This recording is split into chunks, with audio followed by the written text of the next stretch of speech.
Ah, on y est. Donc maintenant, il faut... Oui, bonsoir. Je suis ravi de vous accueillir pour un nouveau lundi de PEPS pour une écologie populaire et sociale. C'est un réseau d'écologistes que vous connaissez désormais puisque nous nous retrouvons assez régulièrement les lundis pour aborder des thèmes de fond qui sont parfois occultés par le bruit de l'actualité. Donc ce soir, nous avons le plaisir et la chance d'avoir deux invités de marque. Je veux parler d'Alexis Medina qui est historien, maître de conférence rattaché à l'université de Besançon, en Franche-Comté, qui est spécialiste de l'histoire latino-américaine et notamment particulièrement de l'Équateur. Il est par ailleurs franco-équatorien. Et Manuela Pic, qui est une journaliste bien connue, qui est une activiste également, qui est également professeure à Quito et aux États-Unis, et qui sera là également à nos côtés pour débattre d'un thème qui a fait un peu parler ces derniers temps, mais qui n'a pas donné lieu en fait à des débats de fond. Je veux dire l'élection équatorienne. L'élection équatorienne qui semblait être écrite d'avance avec une polarisation connue entre la gauche et la droite et la réélection probable telle qu'elle était annoncée par plusieurs médias, Le Monde diplomatique, Le Monde, Le Figaro, l'Humanité, du candidat soutenu par Rafael Correa, le jeune économiste Andrés Arauz, 36 ans, qui avait été ministre sous Correa et qui a dominé le premier tour, parce qu'il a dépassé les 30%, et donc il était promis à une victoire presque annoncée. Cette victoire qui n'a pas eu lieu, parce qu'il a été battu par un candidat qui a eu beaucoup de mal à se qualifier au second tour. Je parlais du banquier Lasso, qui est désormais le président d'Équateur, qui a eu à batailler avec la surprise de l'élection, finalement. Yacu Pérez, le candidat indigène, soutenu par la CONA et Pachacutic, qui est son bras armé politique. Yacu Pérez étant une figure connue, qui a été gouverneur, qui est un avocat renommé en Équateur et qui a fait un parcours politique tout à fait inédit, à la fois contre l'extractivisme et en défense des communs, et notamment de la protection de l'environnement et de l'eau. On aura l'occasion d'avoir le regard et la connaissance qu'a Manuela Pic de Yacu Pérez. Elle nous en parlera plus précisément, mais je voulais commencer avec Alexis Medina pour qu'il nous explique finalement le contexte de cette élection présidentielle qui a été finalement une très grande surprise. Elle devait marquer un retour de la gauche, entre guillemets, au pouvoir, comme ce fut le cas après le coup d'État en Bolivie. Quel est le contexte politique? Quel est l'héritage en fait laissé par Lenín Moreno, qui avait été au départ le candidat soutenu par Correa et qui était devenu son adversaire? Et en quoi finalement le mouvement d'octobre 2019 a finalement joué un très grand rôle dans la dynamique électorale de cette présidentielle? Nous allons donc donner la parole à Alexis Medina, ensuite à Manuela Pic, mais c'est aussi un échange avec celles et ceux qui nous écoutent sur Zoom, sur Facebook. Donc, il y aura, après leurs interventions et leurs échanges, un temps de débat et de discussion. La parole est à toi, Alexis, sur ce contexte tout à fait particulier qui a vu une élection un peu surprise en Équateur.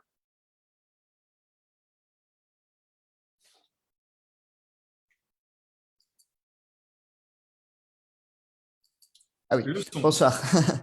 Bonsoir, merci pour l'invitation. Alors, je pense que pour comprendre un peu le résultat de ces élections, il faut remonter un petit peu aux années où Rafael Correa était au pouvoir. Hein. C'est-à-dire que si on veut comprendre tout ce qui était en jeu justement lors de ces élections, il faut remonter à cette période-là. Donc, Rafael Correa était au pouvoir pendant 10 ans, de 2007 à 2017. Et il fait partie de ces nombreux gouvernements de gauche qui sont arrivés au pouvoir au milieu des années 2000, ce qu'on appelle le cycle progressiste en Amérique latine, et dont le point commun est une relative mise à distance du modèle néolibéral, un regard critique sur le modèle néolibéral qui était dominant en Amérique latine dans les années 1980-90. Voilà, donc un regard critique sur le modèle néolibéral, mais sans qu'il y ait une transformation radicale des structures économiques et en particulier avec le problème de l'extractivisme, c'est-à-dire que les économies latino-américaines dépendent essentiellement de l'exportation de ressources naturelles, en général non renouvelables. Et donc, dans le cas de l'Équateur, c'est le pétrole, mais dans le cas de la Bolivie, c'est le gaz, bientôt le lithium, le cuivre au Chili, etc. Du coup, ces gouvernements de gauche des années 2000-2010 ont été qualifiés par un certain nombre de chercheurs en sciences sociales de révolution passive.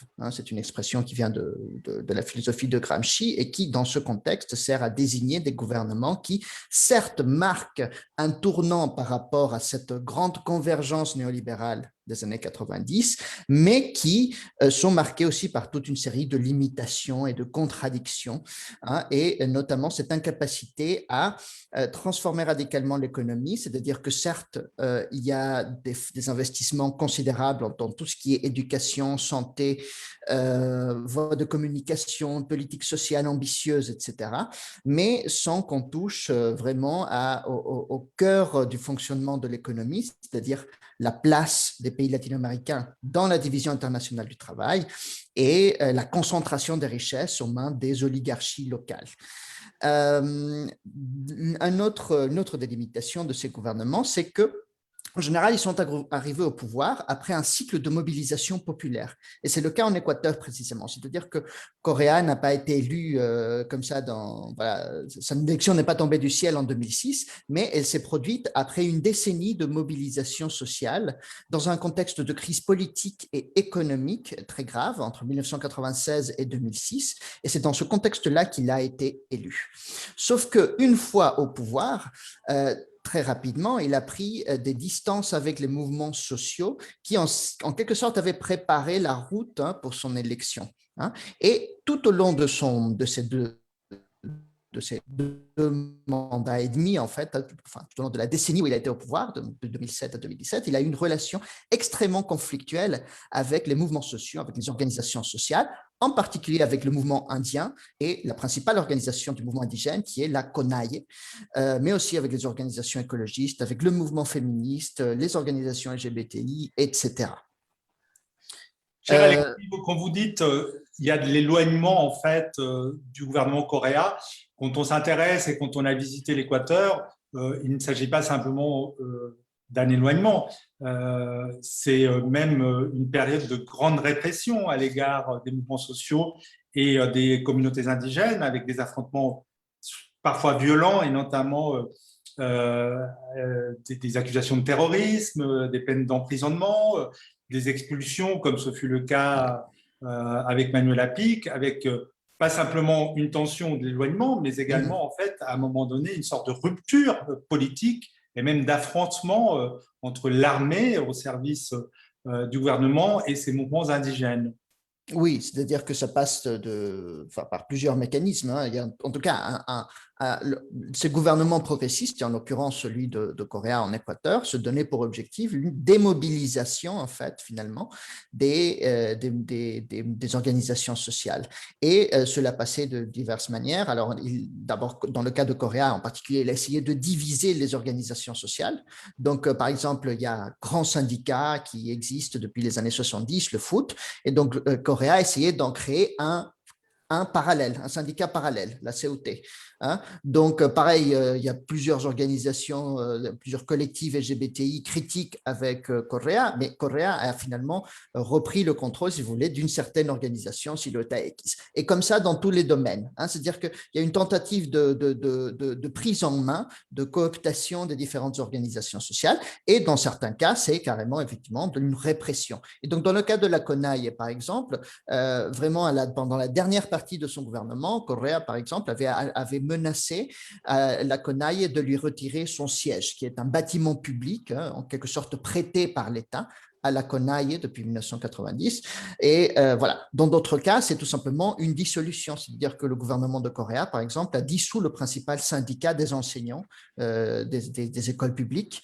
Hein. Il a également dissous une organisation écologiste importante, la Fondation Pachamama, hein, et il a menacé d'ailleurs à 2 reprises de dissoudre aussi une autre organisation écologiste qui est Action Ecologica, qui est la plus ancienne, aujourd'hui la plus ancienne, hein, des organisations écologistes, hein, qui a été créée en 1986. Voilà, toute une série de mouvements sociaux, d'organisations sociales qui portaient un regard critique sur les politiques de Corée, en particulier en ce qui a trait à cette politique extractiviste, c'est-à-dire cette expansion de la frontière extractive, c'est-à-dire une expansion des puits pétroliers dans l'Amazonie et l'arrivée de l'extraction minière à grande échelle qui, jusqu'aux années Corée, n'existait pas encore en Équateur.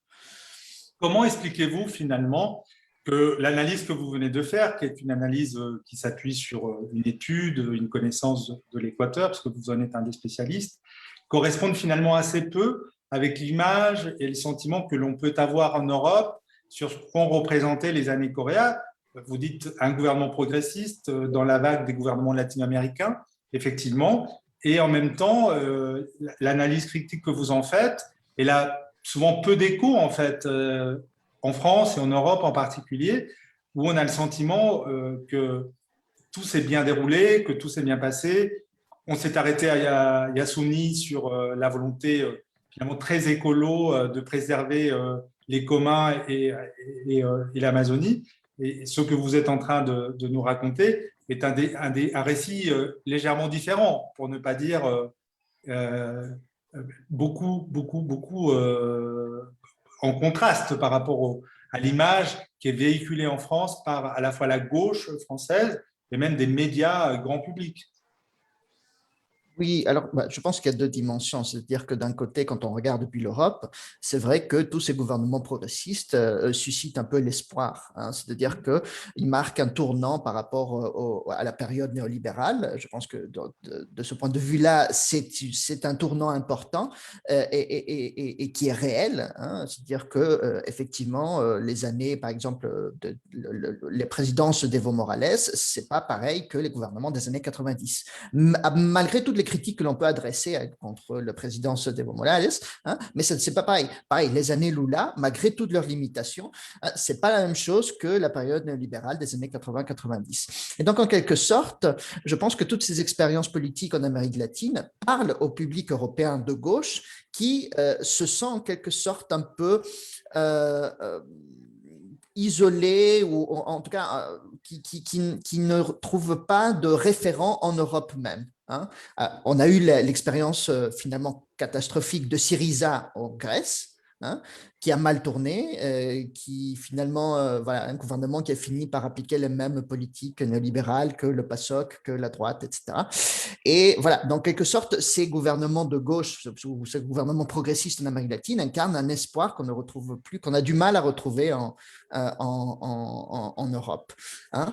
Finalement, ce que vous nous dites, c'est que bon, y a de fait ce que vous décrivez raconte un affrontement, un éloignement, aviez-vous dit, entre le mouvement social dans son ensemble qui avait participé à la dynamique qui avait abouti à la victoire de Corée en Équateur, mais des gauches entre guillemets progressistes en Amérique latine et en Amérique andine en particulier. Mais sur quels enjeux se fait cette distanciation? Vous parlez de la question de l'extractivisme, et vous avez même dit que en fait, ce qu'on ne connaissait pas auparavant, c'est-à-dire les grandes exploitations n'existaient pas, en fait, la gran minería en espagnol, et qu'elles sont arrivées avec Corée. Est-ce que vous pourriez donner des chiffres, par exemple, sur ces questions-là?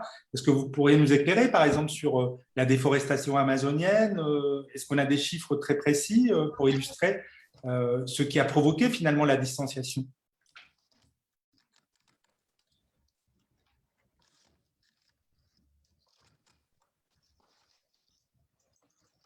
Alexis? Oui, pardon, je ne sais pas ce qui s'est passé. Vous m'entendez? Oui. Oui, très bien. Oui, d'accord. Alors, Oui, je pense qu'il y a des chiffres précis pour la déforestation, je ne saurais pas vous les dire, mais en tout cas, ce qui est certain, c'est que le Coréa a maintenu la dépendance vis-à-vis du pétrole. Hein, c'est-à-dire que l'économie équatorienne dépend du pétrole depuis la fin des années 60, le début des années 70. Les exploitations pétrolières, les gisements pétroliers se concentrent dans le nord de l'Amazonie. Hein, et en fait, on a vu que le gouvernement de Coréa promettait la transition vers un Équateur post-pétrolier. Sauf que malgré cette promesse, en fait, le gouvernement a essayé d'étendre cette frontière pétrolière dans l'Amazonie, en particulier vers les zones où l'exploitation pétrolière n'existait pas encore, en particulier le centre et le sud de l'Équateur. Et le cas le plus connu, c'est effectivement celui du parc Yasuni, une des zones la plus forte biodiversité au monde, et qui est aussi le lieu où habitent des peuples indiens qui vivent en isolement, c'est-à-dire qu'ils n'ont pas de relation, de rapport direct avec le reste de la société équatorienne. Et donc, c'est un espace qui est à préserver. Et donc, Correa lui-même, il avait promis de ne pas exploiter le pétrole de cette zone-là de l'Amazonie, mais finalement, il a fini par l'exploiter. Il a changé de position là-dessus. Donc, voilà pour ce qui a trait à l'exploitation pétrolière. Pour ce qui est des activités minières, les activités minières existent en Équateur, enfin voilà, depuis la période coloniale ou même avant, mais jamais dans une dimension industrielle. C'est-à-dire que l'extraction minière à grande échelle, à ciel ouvert, comme elle existe au Pérou, en Bolivie ou au Chili, par exemple, cela n'existait pas en Équateur. Et c'est vraiment Correa qui a introduit ce nouveau secteur économique, donc l'extraction minière à grande échelle, en Équateur. En fait, finalement, ces grandes mines, finalement, ont commencé à être exploitées plus tard, sous son successeur, Lenín Moreno, mais c'est vraiment sous Correa que les contrats sont signés, que toutes les installations sont préparées, etc. Est-ce que, et c'est la dernière question avant de céder la parole à Manuela Pic, qui est parmi nous, je regardais également ceux qui nous suivent en fait sur le Zoom, et je pense que le débat sera très intéressant parce que je compte un certain nombre de Français établis en Équateur et pour certains de très grands connaisseurs, des très bons connaisseurs de la situation équatorienne. Est-ce que c'est ces questions-là qui ont été au cœur de la présidentielle? Est-ce que c'est autour de ces questions-là que la dynamique électorale s'est cristallisée? Est-ce que finalement, c'est autour de ces questions-là qu'on peut trouver des éléments d'explication à la défaite d'Andrés Arauz, qui était, au regard des chiffres du premier tour, présenté comme le futur président équatorien, en fait? Oui, oui, en fait, elles ont été au cœur. Alors, elles ont été au cœur des élections, oui et non. C'est-à-dire que d'un côté, la candidature de Yacu Pérez, qui était donc le candidat de la gauche non coréiste, ou critique avec le coréisme, proche du mouvement indien, avec une vision plutôt écologiste, a porté ces questions-là, en particulier tout ce qui est la défense de l'eau. Puisque Yacu Pérez a été élu on appelle ça en Équateur préfet, c'est l'équivalent d'un président de région, d'une province andine très peuplée, la Suay, qui justement était menacée par l'arrivée des exploitations minières, et qui menaçait en particulier les sources d'eau qui alimentent la ville de Cuenca. Et donc, lui, en tant que préfet, il a justement essayé de porter d'organiser un référendum au niveau de toute la province pour stopper les activités minières dans cette province. D'ailleurs, justement, ce référendum a eu lieu au même moment que dans la ville de Cuenca, alors pas au niveau de toute la province, mais au niveau de la ville de Cuenca, au même moment que le premier tour des élections présidentielles et des élections législatives. Donc, c'était une question qui était dans le débat public. Et ensuite, pendant le second tour, justement, les deux candidats finalistes, donc Arauz, en quelque sorte l'héritier politique de Correa, et le candidat de la droite, Lasso, ont essayé de se rapprocher justement de reprendre à leur compte toutes ces questions qui étaient apparues au cours du débat du premier tour. Donc, les questions écologistes, la protection des droits humains, les thématiques liées au féminisme ou aux droits des populations LGBTI, mais sans convaincre réellement. Et en particulier pour ce qui est d'Arauz, qui à première vue, semblerait être le candidat le plus proche idéologiquement des électeurs de Yacu Pérez, finalement n'a pas réussi à convaincre. Et en fait, à mon avis, ce qui lui a coûté la victoire, c'est justement le fait qu'une bonne partie de la gauche critique avec le coréisme a décidé de s'abstenir. Hein, parce qu'elle était, voilà, parce elle était nette pour exprimer son désaccord face d'un côté, enfin pas de s'abstenir, pardon, je veux dire de voter nul, hein, parce que l'abstention, en tout cas, en Équateur, le vote est obligatoire, hein, mais il y a la possibilité d'annuler le vote. Hein. Donc, la position d'une bonne partie de la gauche non coréiste, c'était de justement voter nul comme une manière d'exprimer un rejet d'un côté du projet de la droite néolibérale incarné par Lasso, mais aussi de ce progressisme incarné par Arauz et avant par Correa, parce que cela renvoyait aussi à tout ce passé très récent de l'expansion de l'extractivisme, de la répression contre les organisations sociales, etc.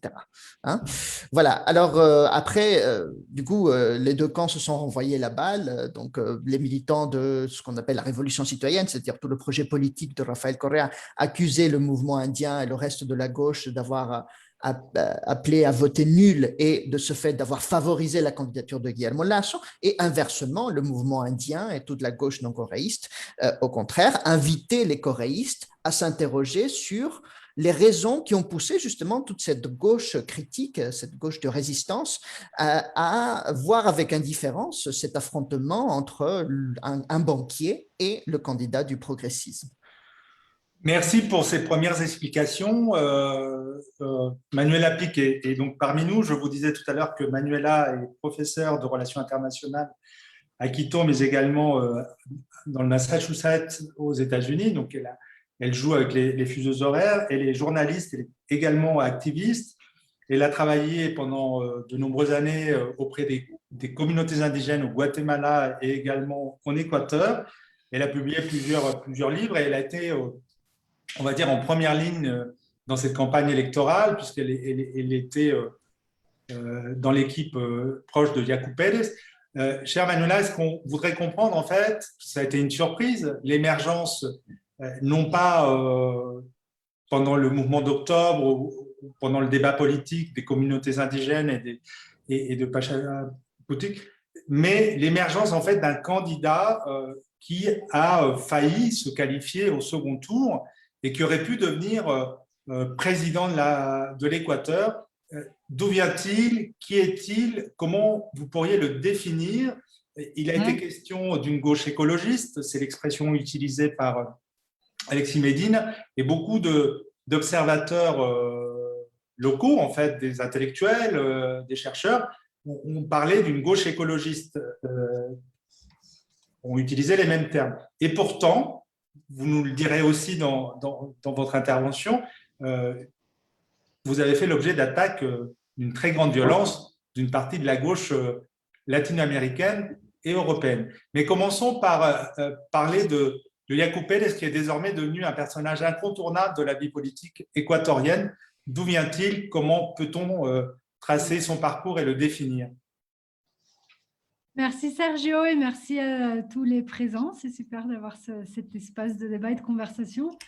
Je crois qu'en ouverture, je voulais juste dire que la gauche latino-américaine qui a été au pouvoir de façon très différente dans différents pays pendant différentes décennies, là, ça commence à faire.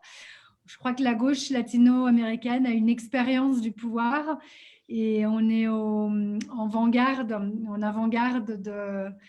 de la crise de la gauche, de comment et par où cheminer pour avancer dans des directions un peu plus démocratiques en tant que gauche. Donc, c'est très intéressant de pouvoir en parler avec la France, d'où vient la gauche.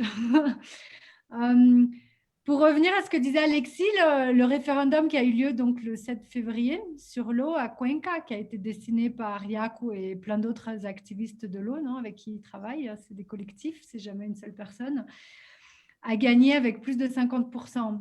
Et c'est la première fois qu'il y a un référendum, une consultation populaire, on va dire, qui a été autorisée par la Cour constitutionnelle sur l'eau en Équateur et on espère que ce sera le début de bien d'autres consultations, référendums contre l'extractivisme minier dans les montagnes. Et IACU donc vient de là. IACU a 20 ans, voire un peu plus, de défense de l'eau. Donc c'est un défenseur del agua, un défenseur de l'eau contre l'extractivisme dans les montagnes. Lui, il a travaillé surtout dans l'Azuay, mais il fait partie de ces petits groupes d'Amérindiens, de paysans, d'avocats, d'activistes qui commencent à se mobiliser dans tout le pays, je dirais dans toute l'Amérique latine, contre l'explosion, le boom minier, qui mène à beaucoup de projets, des concessions minières qui sont toutes données par les gouvernements, et souvent par les gouvernements de gauche, vu que c'est eux qui ont été au pouvoir les derniers 20 ans dans plein de nos pays. Et IACU est un avocat quichua cañari, donc amérindien, qui défend deux projets spécifiques. Enfin, il a commencé par défendre le projet de Quimsacocha, où ils ont réussi à bloquer l'extraction minière. Et l'autre projet qu'il a rendu un peu plus visible, on va dire, c'est le projet de Rio Blanco, qui est la mine qui est au-dessus de Cuenca, un projet chinois aussi, oui, chinois, qui a été suspendu en 2018 après avoir été ouvert, 2 mois après avoir été ouvert. Après 20 ans de mobilisation, lui, il était l'avocat en charge. Il y a eu une grosse mobilisation autant au niveau national qu'au niveau international, avec une avocate écologiste chinoise qui est venue contre le projet et exposer les lois chinoises pour montrer comment ce projet allait contre les lois chinoises même. Et depuis, il est devenu un peu plus célèbre. Après cette victoire, il était président de la Confédération Quichua des peuples Quichua d'Équateur. Il a été aussi président de la coordination d'organisations indiennes des Andes, donc Colombie, Équateur, Pérou, Bolivie.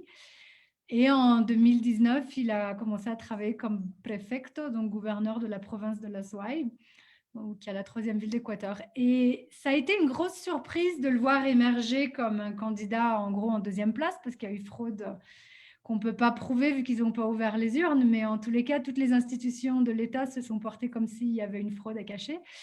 Il serait passé donc en 2e tour et aurait sûrement gagné les élections. Et c'était une grosse surprise pour plein d'acteurs politiques, surtout de la gauche. Et je dois dire que pour nous, ce n'était pas vraiment une surprise parce qu'il s'est lancé dans la campagne en sentant justement ce soutien populaire énorme, le ras-le-bol populaire de l'exploitation, du néolibéralisme qui avance et de l'extractivisme qui expand la dépossession autant de territoires que d'eau de beaucoup de communautés rurales, mais aussi urbaines. Et peut-être une des choses qu'il faut rappeler, c'est que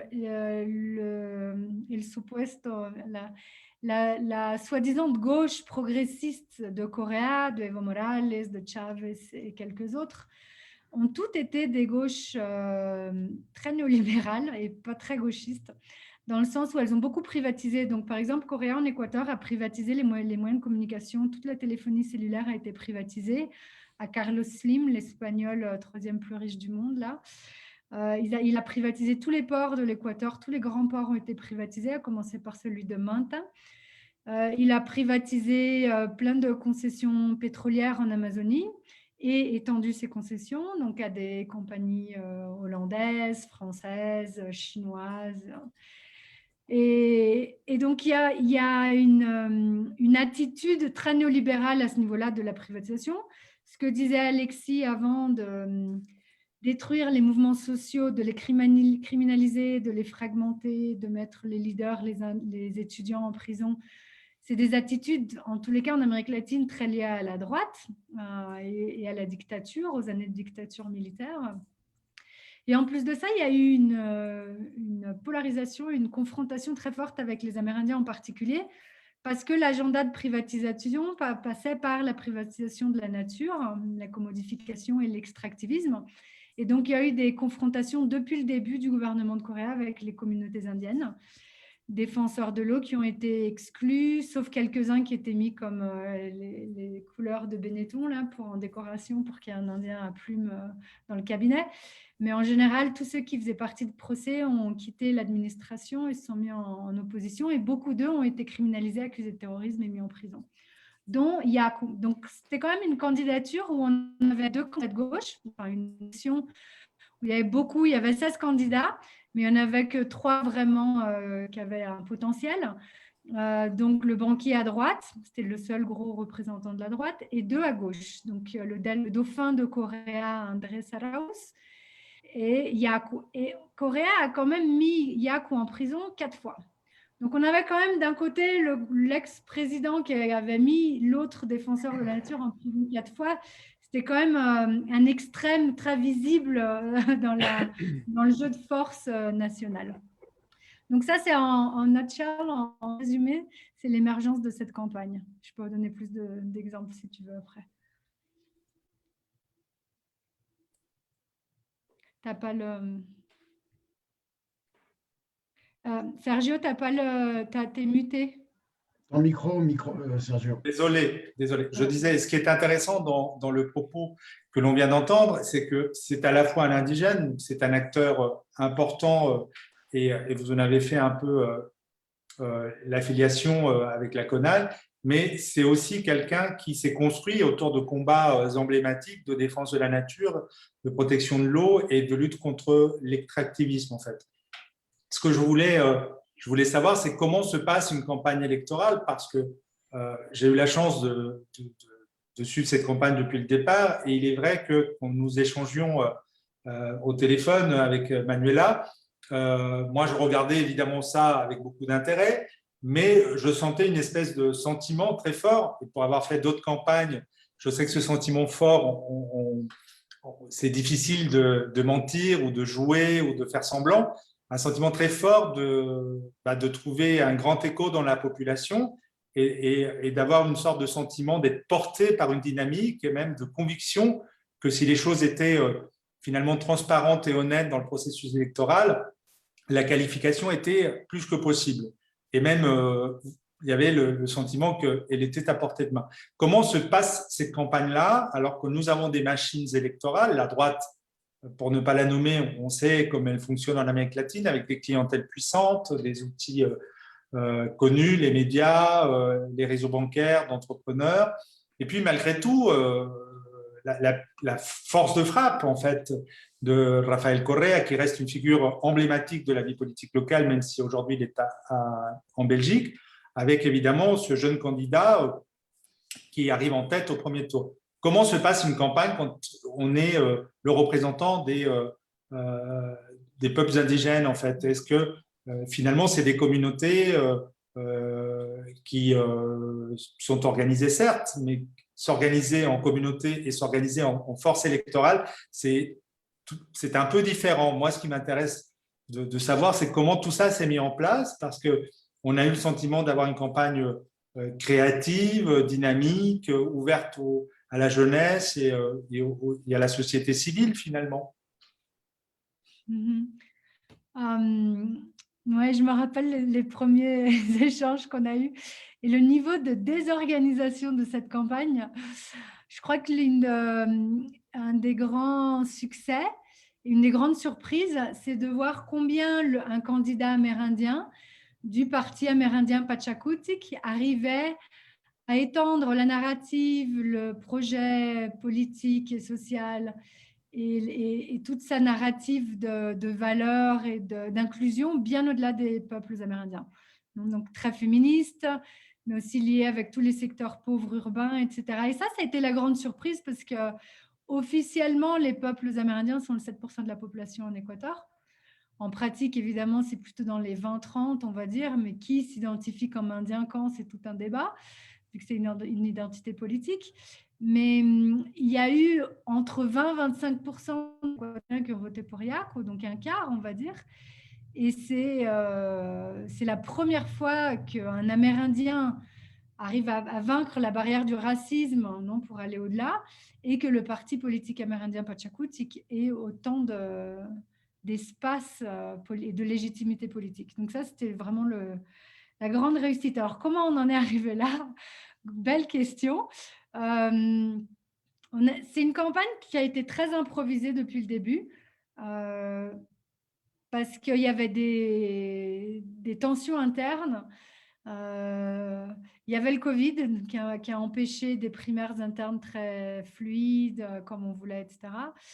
Donc, ce n'était pas sûr que Yakou pourrait être candidat. Il était déjà préfet en Azouaï, donc il y a eu de l'hésitation. Plein de gens lui disaient, mais non, finis le mandat ici et après, aux prochaines élections présidentielles, tu te lances. Lui disait, bah oui, mais si on attend, ils vont vendre tout le pays à l'extraction minière aux Chinois pendant les 4 ans de gouvernement, c'est trop tard. Donc, ce n'est pas quand moi je suis prêt, c'est quand il faut bloquer l'extractivisme. Donc, il y avait tout un débat et à la fin, il a fini par se lancer à l'eau sans rien, sans équipe, sans argent, sans projet de comment on va avancer, juste avec une ligne, c'était l'eau, l'anti-extractivisme. Donc, ça a été une improvisation générale. Il y a beaucoup de son équipe en Azouaï, dans la province de Cuenca, qui s'est jointe à lui, dont 2 femmes qui avaient le cancer, qui ont tout largué à la maison, à l'hôpital et qui sont allées faire la campagne de territoire avec lui. Des jeunes. Et on n'a payé personne parce qu'il n'y avait pas d'argent. On n'avait pas de campagne de réseau. Je me souviens quand moi, je me suis jointe à la campagne, donc lui, il a dû commencer la pré-campagne en octobre. Les élections étaient le 7 février. Moi, je me suis jointe mi-décembre et le 2e jour en voiture, je lui demande de rentrer sur son Instagram pour voir comment il faisait sa campagne médiatique à travers les réseaux. Et il n'avait pas de minute sur son téléphone pour rentrer sur Instagram. Donc ça, c'était le niveau de pauvreté de cette campagne où non seulement on n'avait pas des têtes, des assessors pour planifier l'agenda, la narrative, le coiffer, organiser avec les médias, mais en plus, il ne pouvait même pas, depuis son téléphone, rentrer. Donc c'était une lutte permanente pour trouver de l'argent pour l'essence, pour traverser le pays. Souvent, on a dormi chez l'habitant. Beaucoup de communautés nous ont donné à manger pour qu'on puisse suivre le chemin. On était entre 40 et 50 selon les moments. Donc, c'était vraiment une aventure très émotive et très, très improvisée, en s'adaptant au terrain, on va dire. Lui, il était avec son vélo en bambou et on était avec, je ne sais pas, chacun amenait un peu ses voitures. Lui, il avait sa voiture. Celui qui était chauffeur, il avait amené la voiture de son frère et ainsi de suite. Chacun a mis du sien. Et ensemble, on a fait cette campagne. Et en janvier, un mois avant l'élection, là, les gros groupes d'intérêt se sont réveillés. Je crois que c'est là où, malgré son absence dans les médias formels, ceux qui faisaient des enquêtes qui avaient intentionnellement effacé, il n'y a pas d'enquête publique en Équateur, hein, donc toutes les enquêtes préélectorales qui disent la proportion, les pourcentages des candidats sont privés, donc achetés par quelqu'un, donc achetés par un candidat. Donc évidemment, elles ne sont pas fiables. Quand il a été candidat en Azouaï, il a été prévu d'être le 5e. Il était en 5e sur la liste et il a gagné en premier avec 10 points d'écart sur le 2e. Et donc là, il sentait la même chose. On sentait parce qu'on sentait la population, etc.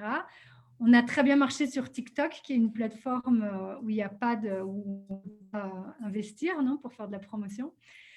Et en janvier, quand les enquêteurs officiels privés commencent à se rendre compte que s'il y a un 2e tour avec Yakou, il gagne de n'importe quel candidat et il est en devant sur tous les autres candidats. Il commence à avoir une mobilisation pour essayer de financer un peu sa campagne, de voir, parce qu'on se rend compte que c'est le seul qui peut gagner Correa. C'était l'argument à l'époque. Et là, il commence à avoir un peu d'argent qui rentre, un peu d'équipe qui essaye de faire un peu de promotion sur les agendas. Mais tout est très artisanal, on va dire, comme campagne.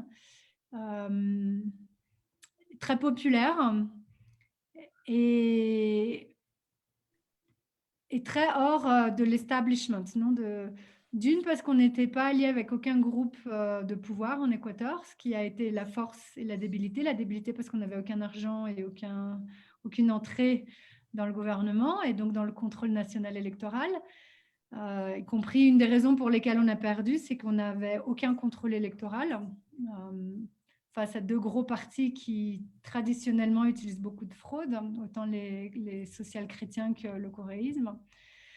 Mais de 2 à la fois, c'était notre force parce que Yakou représentait justement cette nouvelle façon de faire de la politique en se séparant des grosses pétrolières, des intermédiaires, des exportateurs de bananes, des secteurs bancaires qui contrôlent le pouvoir et qui contrôlent l'Équateur depuis. Une question, est-ce qui a été, quand on regardait la campagne, pour connaître un peu, moins que vous, bien sûr, le mouvement indigène, la Conaille, Pachakutik. Ce qui était surprenant, c'est qu'on sait que dans ces mouvements-là, il y a des familles politiques, des gens qui se réclament plus d'une approche marxisante, d'autres d'une approche plus communautaire ou ethnique, comme on a l'habitude de le dire. On a eu le sentiment que finalement, tout ça a fait corps pour porter Yacu Pérez pendant toute la campagne, alors qu'effectivement, il aurait pu avoir d'autres leaders. Il a un profil, entre guillemets, je mets beaucoup de guillemets, de quelqu'un d'assez intégré. Il est avocat, il était préfet, enfin, il était président de région. Comment on explique que finalement, une campagne pauvre, sans grands moyens, et donc au départ sans grande perspective de victoire, finalement on trouve cette dynamique et connaissent finalement un déroulé plutôt sans difficultés internes en fait, des soutiens politiques qu'il apportait.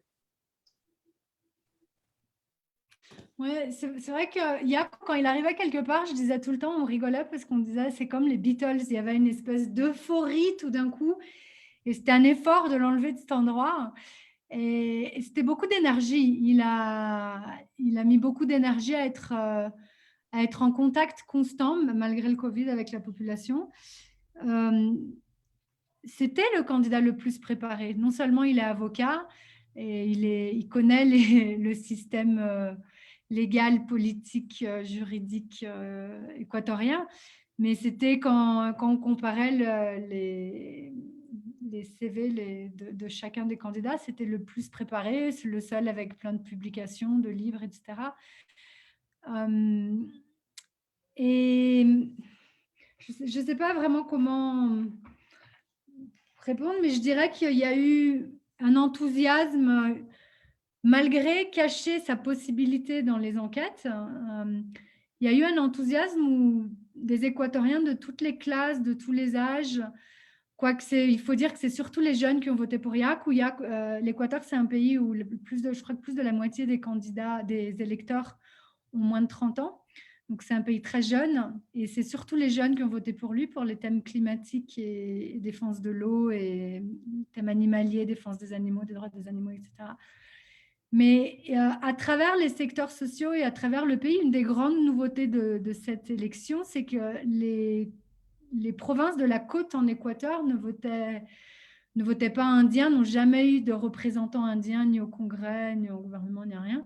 Et là, il y a eu une explosion de votes pour les représentants amérindiens au Congrès et pour Yacu. Et donc, il y a un changement de la cartographie électorale, on va dire, en Équateur. Probablement parce que après 20 ans de dépossession et 15 ans de coréisme qui a privatisé énormément et où il y a eu une corruption institutionnalisée mais flagrante tout le temps, il y a une fatigue et ce qui a le plus vendu plus que l'eau, je crois, c'est justement cette narrative de transparence, de non-corruption et de mettre les acteurs corrompus, de les keep them accountable, la rendition des cuentas, non, et de les mettre en prison et de les amener en justice, quoi.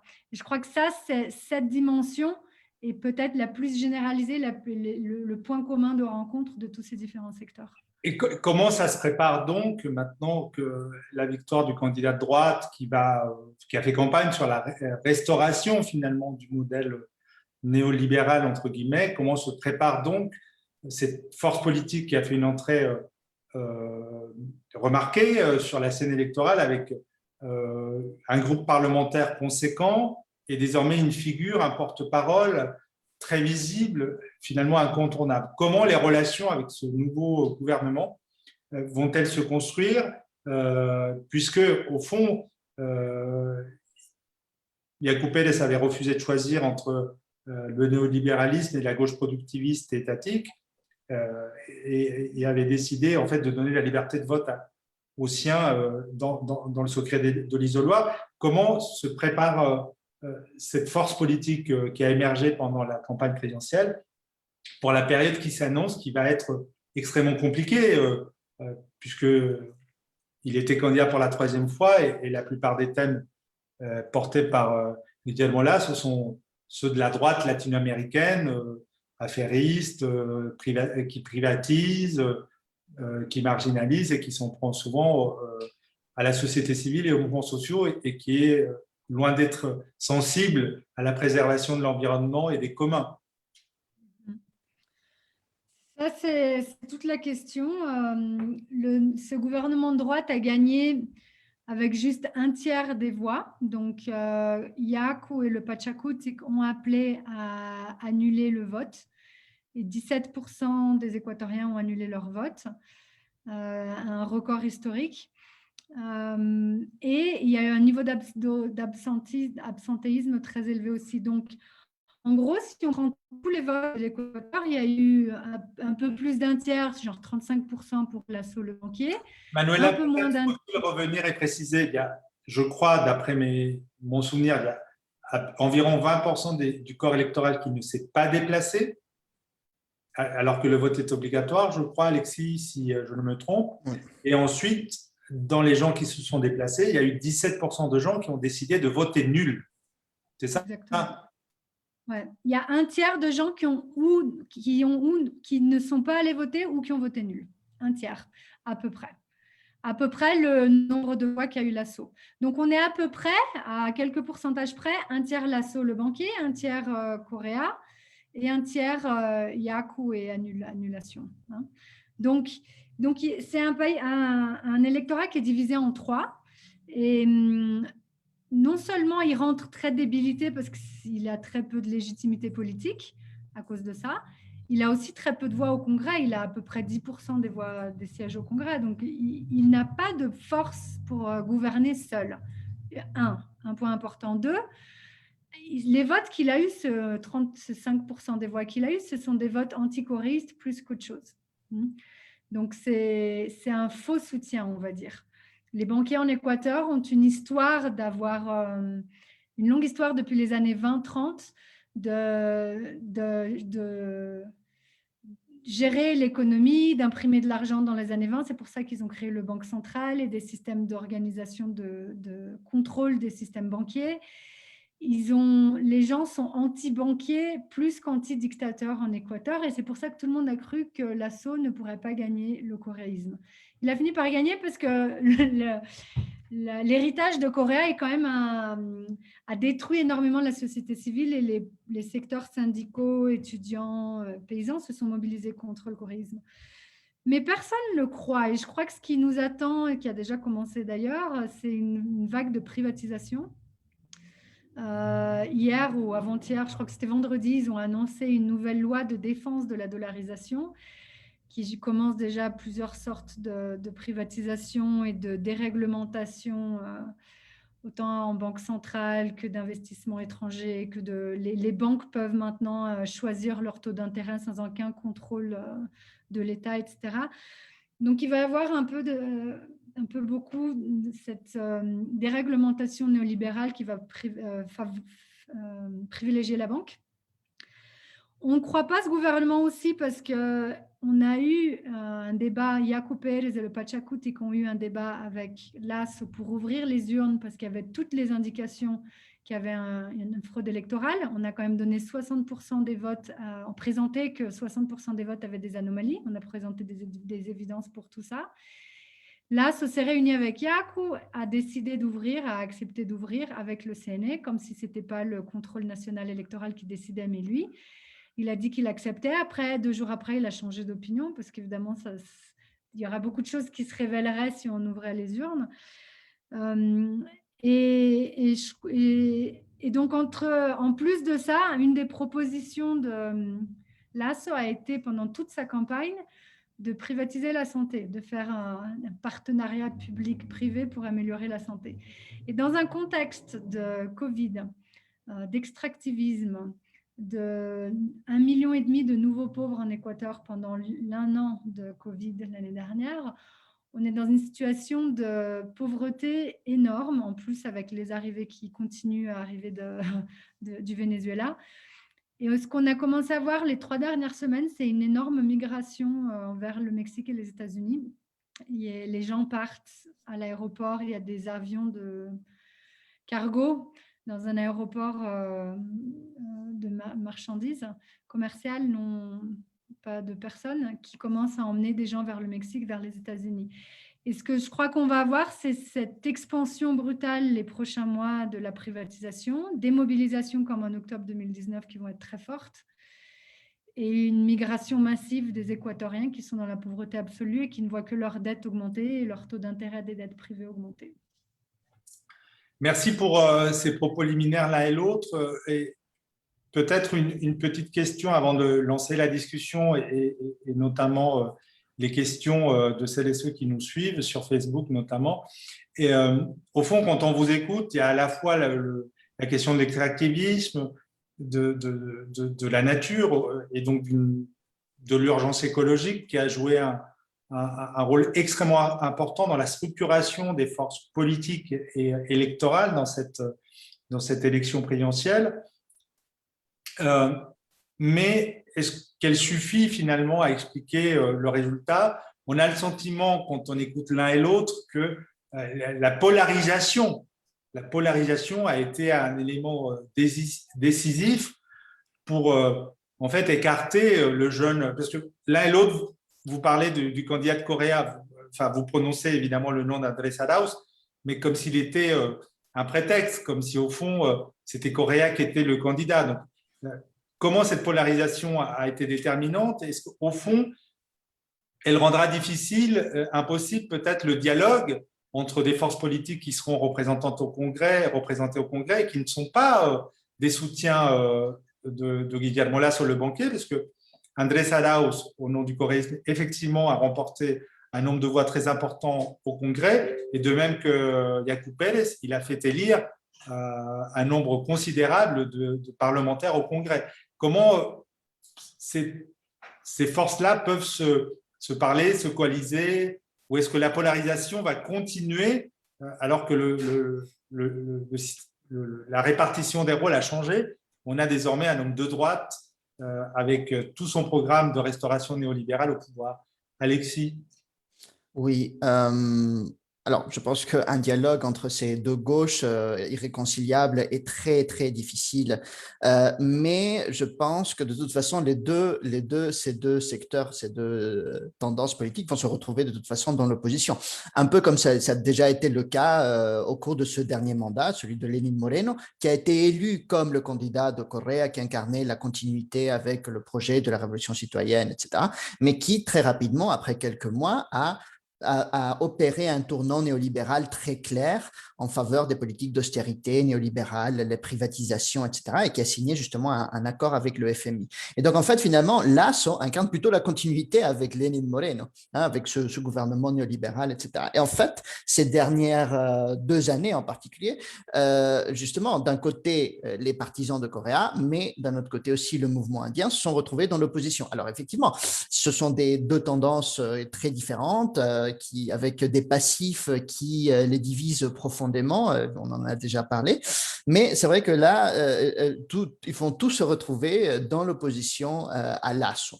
Alors, ce qui est intéressant, c'est qu'effectivement, Lasso, en fait, est très mal élu. C'est-à-dire que déjà, il passe in extremis au second tour, avec moins de 20% des voix au premier tour, donc son résultat le plus faible par rapport aux autres élections où il s'est déjà présenté, en 2017, en 2013. Aucune réserve de voix à droite, et effectivement, il se retrouve avec 30 députés. La droite obtient 30 députés seulement sur 137 à l'Assemblée nationale, alors que les 3 partis qui se réclament de la gauche, donc Unión por la Esperanza, qui est le parti qui rassemble les partisans de Correa aujourd'hui, Pachakutik, le parti de la gauche indienne, et la gauche démocratique, qui est un parti social-démocrate, contrôle 2/3 des voix, 2/3 des sièges au Parlement. La gauche démocratique, son candidat a néanmoins appelé, lui, à la différence de Yacu Pérez, à voter pour Guillermo Lasso. Bien sûr, oui, bien sûr. Alors, c'est justement toute la question. C'est-à-dire que d'un côté, on a ce panorama-là, c'est-à-dire que les forces qui se réclament de la gauche en fait, sont majoritaires finalement. Et ils ont obtenu 2/3 des voix aux élections présidentielles et législatives au premier tour. Mais en fait, il y a deux fractures, si vous voulez. C'est-à-dire que d'un côté, il y a la fracture droite-gauche entre un bloc néolibéral et un bloc anti-néolibéral. Et donc, dans le bloc néolibéral, on va retrouver la droite de Creo, donc le parti de Lasso, donc le président élu, mais aussi le Parti social-chrétien, qui est l'autre grand parti de la droite, et aussi une partie de la gauche démocratique, dont Hervas. Et dans le bloc anti-néolibéral, on retrouve une partie de la gauche démocratique aussi. On retrouve Pachakutik, on retrouve UNES, qui est le parti des partisans de Correa. Et il y a une autre fracture qui est celle du coréisme, anticoréisme. Et donc, dans le coréisme, on va retrouver UNES de manière isolée. Et dans l'anticoréisme, eh bien, Pachakutik, la gauche démocratique, le PS, le Parti social chrétien, Creo, etc., toute la droite également. Donc, la question était de savoir, au cours de ce second tour, quelle était finalement la fracture qui allait finir par s'imposer. Est-ce que c'était la fracture droite-gauche ou finalement coréisme, anticoréisme? Or, il se trouve que c'est finalement, à mon avis, plutôt la fracture coréisme-anticoréisme. Et justement, Lasso a été élu un peu par défaut, non pas tellement par conviction, par adhésion à son programme néolibéral, qui n'avait pas convaincu, justement, c'est pour ça qu'il a eu moins de 20% au premier tour, mais surtout par anticoréisme. Et ça, on le voit en particulier dans les provinces andines et dans les provinces amazoniennes, où il obtient très souvent plus de 50% des voix, très souvent même plus de 60% des voix, mais en même temps avec un vote nul et une abstention qui sont considérables, même si, comme on le disait tout à l'heure, le vote est obligatoire, mais une abstention considérable. En fait, au second tour, c'est même 30%, une abstention de presque 30%, ce qui est voilà, un record historique, dans l'histoire récente de l'Équateur en tout cas. Voilà, donc le panorama est très compliqué en ce moment-là, la situation politique. C'est vrai que Lasso va essayer de mettre en place un programme néolibéral et d'approfondir les mesures néolibérales déjà appliquées par Lenín Moreno, donc signer par exemple un accord de libre-échange avec les États-Unis, privatiser l'énergie, les médias publics et même la sécurité sociale, en suivant le modèle des fonds de pension chiliens.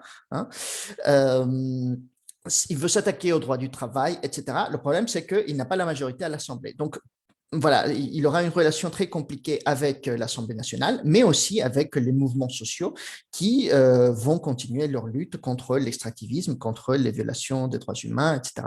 Il aura une relation très compliquée avec le mouvement indien, le mouvement indigène, la CONAIE, avec les écologistes, avec les féministes, etc.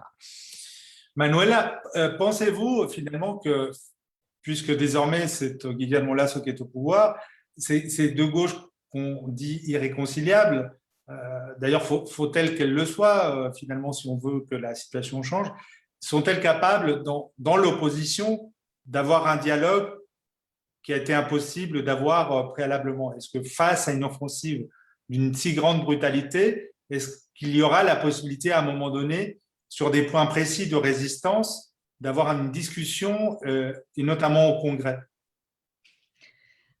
Je crois que cette polarisation, elle va continuer, et je crois pas qu'il faut la limiter au coréisme. Je crois que la source de la polarisation, c'est l'extractivisme. Et oui, on va se retrouver dans les rues avec les coréistes, parce qu'ils vont sortir dans les rues contre la privatisation de la sécurité sociale, de la santé, de l'éducation, etc. Mais en fait, c'est une fausse opposition, la droite et la gauche. Que le coréisme, qui est soi-disant de gauche, et la droite sociale chrétienne, qui est aujourd'hui représentée par Lasso, ils ont toujours co-gouverné. Et derrière les deux, il y a un acteur qui s'appelle Nebot, qui est de Guayaquil, et qui a été derrière les deux et qui gagnait Correa, qui gagnait Lasso. Il est derrière les deux. Les deux partis sont allés avec lui. Et pendant toutes les années de Correa, les social-chrétiens de Nebot ont été présents dans son gouvernement, à commencer par Alexis Mera et plein d'autres. Et il n'y a jamais eu aucune personne de droite du Parti social-chrétien de Nebot qui a été criminalisée par Correa. Ils ont toujours co-gouverné. Et plein des ministres qui ont été mis en place par Lenín Moreno, le président sortant, qui était l'ex-vice-président de Correa, qui a été choisi par Correa, même si après, soi-disant, il s'est séparé du coréisme, de Correa avec plein d'autres coréistes, et qu'il y a une scission interne. Mais plein de ces ministres ont été choisis par le futur président rentrant, là, Lasso, dont Maria Paula Romo, qui a utilisé les militaires pour tirer sur les manifestants en octobre 2019. Donc, Je crois que la division, elle est entre les antichoristes et les anti-droites qui sont les mêmes. Et les antichoristes ne sont pas forcément de droite, c'est des gens qui en ont marre de l'autoritarisme, de cet État colonial qui gère le pays comme si c'était leur jardin, leur propriété, leur production de bananes. Et qui font ce qu'ils veulent, qui changent les lois comme ils veulent, qui s'approprient les ressources, les corps, les territoires comme ils veulent tout le temps. Et c'est ça, en fait, qui est en opposition. Et ça, non, c'est pas négociable. La vie n'est pas négociable. On a une bonne grosse demi-heure, en fait, pour voir si, et je m'adresse à Marjorie qui gère la technique et les questions sur Facebook s'il y en a. Sinon, les questions de celles et ceux qui nous ont suivis sur Facebook. Il y a, je disais tout à l'heure en lançant ce Zoom, ce lundi de PEPS, des personnes qui vivent en Équateur que je connais par ailleurs. J'avais salué Rémi Linares et Anne-Gaëlle Milot tout à l'heure, en début de… Donc, s'ils souhaitent intervenir, parce que ces discussions-là, on les a déjà eues de manière croisée. Rémi est un connaisseur de l'Amérique latine. Anne-Gaëlle est une très grande connaisseuse, en fait, et notamment de la question indigène en la Sierra d'Équateur. Voilà, si vous souhaitez la parole, n'hésitez pas. Marjorie, est-ce que nous avons des questions? Alors, pas de questions pour le moment, Sergio. Je reste à l'affût. D'accord. Ce que je souhaitais finalement aussi comprendre, c'est que dans l'émergence de la candidature de Yacoub Pérez, et vous utilisez l'expression de gauche irréconciliable, il y a en fait une espèce de… Il y a Jean-Jacques qui veut prendre la parole, qui a demandé la parole. Jean-Jacques. Jean-Jacques peut parler. Merci Patrick. C'est un peu décalé peut-être ma question, mais moi je voulais savoir parce que on a entendu notamment sur RFI le résultat, que le résultat des élections était quand même relativement contesté en Équateur, enfin du moins par une partie du peuple en Équateur. Et moi, je me demandais est-ce qu'il y a eu des réactions de la communauté internationale sur la probabilité, sur le potentiel fraude du vote, déjà d'une part, et la réaction aussi du FMI par rapport à l'élection, et aussi voilà, sur les résultats de l'élection. Donc, quelle était un peu la réaction de la communauté internationale sur le fait que ce vote, il est quand même limite, en tous les cas, le résultat est limite, et sur le candidat élu. On a été contacté par presque tous les acteurs internationaux, depuis l'ambassadeur américain jusqu'à l'ambassadeur de l'Union européenne, l'Organisation d'États américains, l'OEA, et d'autres organisations. Par exemple, il y avait comme observateur l'Alliance des partis de gauche d'Europe qui était ici. Les plus grosses observateurs comme l'OEA ont fait le mort un peu. On dit on donnait un énorme rapport et il y avait un paragraphe dans le rapport en disant qu'il y avait quand même beaucoup d'inconsistances et que c'était un peu problématique. Mais sinon, en célébrant les élections. Et les autres acteurs, les Américains, par exemple, nous ont demandé…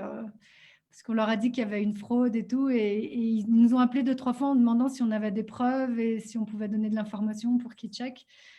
Bon, c'est compliqué à donner des preuves qu'il y a un système parallèle électronique en train de changer les pourcentages à 2 heures du matin. Et c'est une chose que tout le monde sait de par l'information qui circule, tout se filtre en Équateur. On sait qui c'est, on sait où il est en Argentine. Et on sait que c'est le même système informatique électoral qui a été créé par Correa, qui est toujours en place et qui a un miroir quelque part. Mais de là à avoir des preuves, on n'en avait pas. En Équateur, tout le monde est convaincu. Je crois qu'ils ont fait des enquêtes, même les enquêteurs privés ont dit que 70% des Équatoriens croyaient qu'il y avait eu une fraude. Nous, tous les acteurs qu'on voit, depuis les journalistes aux intellectuels, aux acteurs politiques, à la population locale, tout le monde sent, sans avoir les preuves suffisantes, ils sentent qu'il y a eu une fraude. Nous, on trouve qu'on a donné suffisamment de preuves, mais il n'y a pas eu de mobilisation de la communauté internationale. ce qui est un peu normal, on va dire, parce que ça serait de l'intervention aussi. Et je crois que en étant dedans, d'où je suis maintenant, je me dis que c'est très complexe à changer parce que ça fait 40 ans que ça opère comme ça, que c'est les social-chrétiens et que le choréisme a appris à opérer comme ça parce que c'était la seule façon de rentrer dans le système de pouvoir établi de l'État. Alexis? Oui, bon, ce qui est certain, c'est que l'institution en charge d'organiser les élections, le Conseil national électoral, qui en théorie doit être indépendante, a été très contestée, et ce par tous les acteurs politiques. Hein. D'ailleurs, bon, alors, Jacob Pérez qui justement dénonçait une tentative de fraude, mais aussi par exemple par Correa lui-même, hein, qui disait qu'en fait finalement la candidature d'Andrés Arauz aurait été lésée par les résultats du Conseil national électoral. Enfin voilà, c'est vraiment une institution qui a très très mal géré les élections, la campagne électorale, l'organisation même des élections, et qui du coup a été décriée par tous les acteurs politiques qui inspirent aucune confiance. Hein, et dans ce contexte, évidemment, cette institution pouvait créer des soupçons de fraude, etc. Hein. Bon, il faut savoir que c'est une organisation qui, en théorie, une institution qui, en théorie, est indépendante, mais qui, en fait, a été désignée alors, en théorie, justement, dans l'idée d'un processus de décoréisation, c'est-à-dire que quand Lénine Moreno, le président actuel, a rompu avec Correa, il a promis de dépolitiser les institutions de contrôle et donc entre autres le Conseil national électoral, qui était contrôlé par le parti de Correa.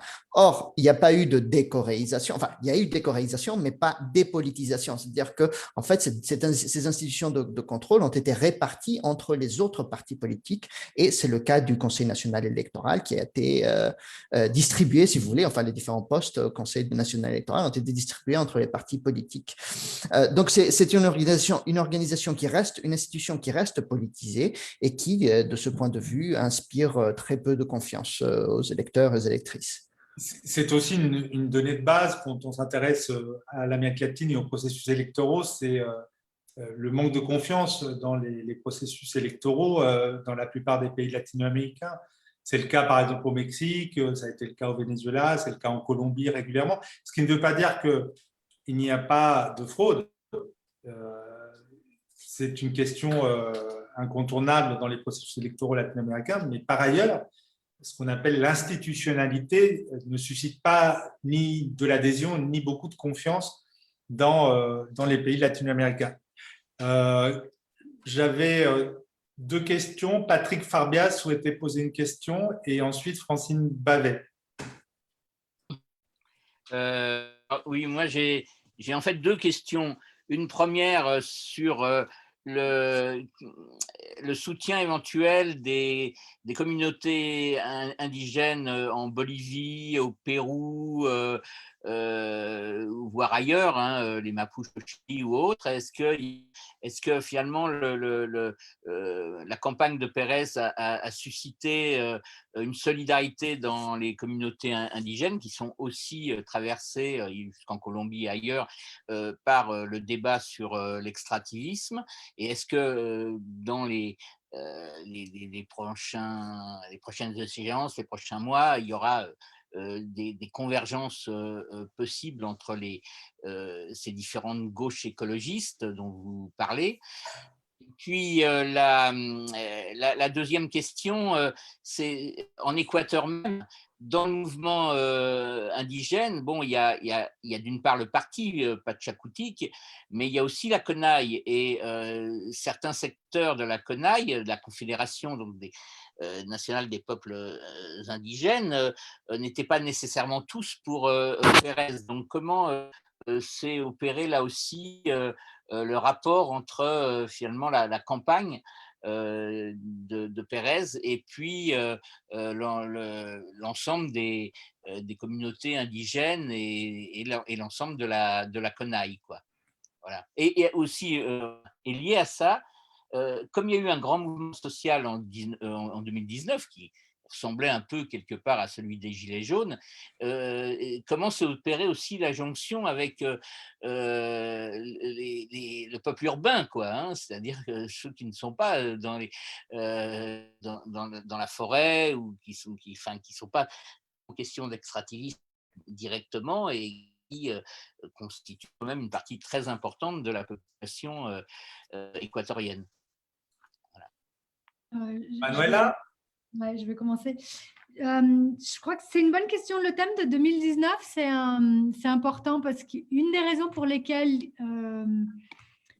la candidature, le soutien à Yaku a surpris, c'est qu'il y avait beaucoup de réticences anti-amérindiennes après 2019 parce que, soi-disant, les Indiens violents sont venus brûler la ville, etc. Et en fait, on s'est rendu compte que non, que la plupart des gens sentaient que les Indiens défendaient leurs intérêts collectifs, plus que l'État, plus que le Congrès, plus que tout le monde. Et ça a un peu réconcilié, on va dire, la relation urbain-rural que d'avoir cette élection avec Pérez en milieu. En ce qui, sur la question de la division des secteurs indiens qui ne soutiennent pas Yaku, ça c'est un des mythes créés par le coréisme et ça va continuer. Yaku a gagné dans presque tous les Andes et dans toute l'Amazonie, c'est-à-dire dans les régions indiennes, il y a eu un très fort soutien pour Yaku parce que c'était la première fois qu'il y avait vraiment un candidat amérindien qui vient d'en bas, qui n'est pas des élites, qui n'est pas urbain, qui a grandi à la campagne et qui a vécu toute la pauvreté de la campagne.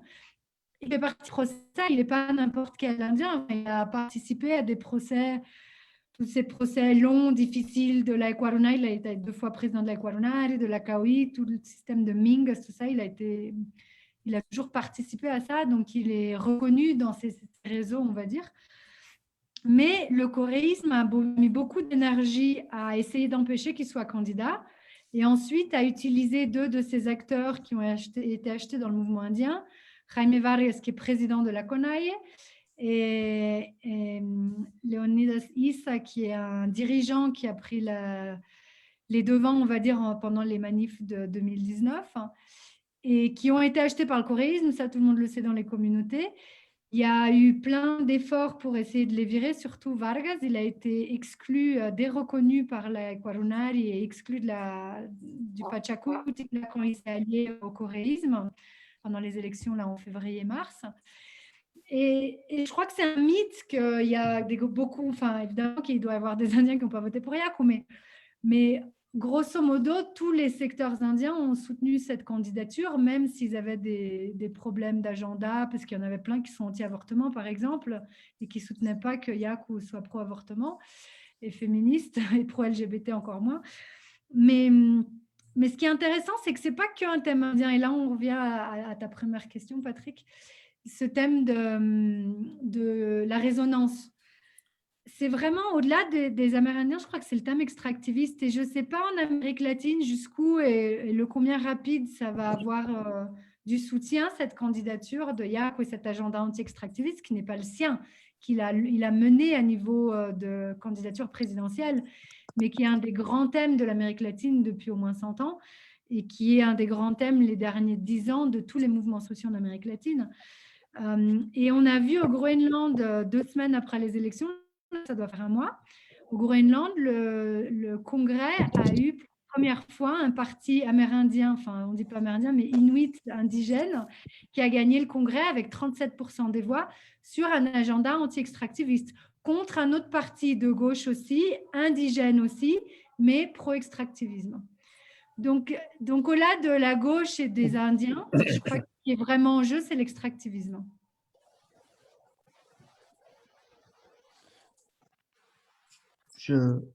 Sergio, on n'entend pas. Décidément, je me mute.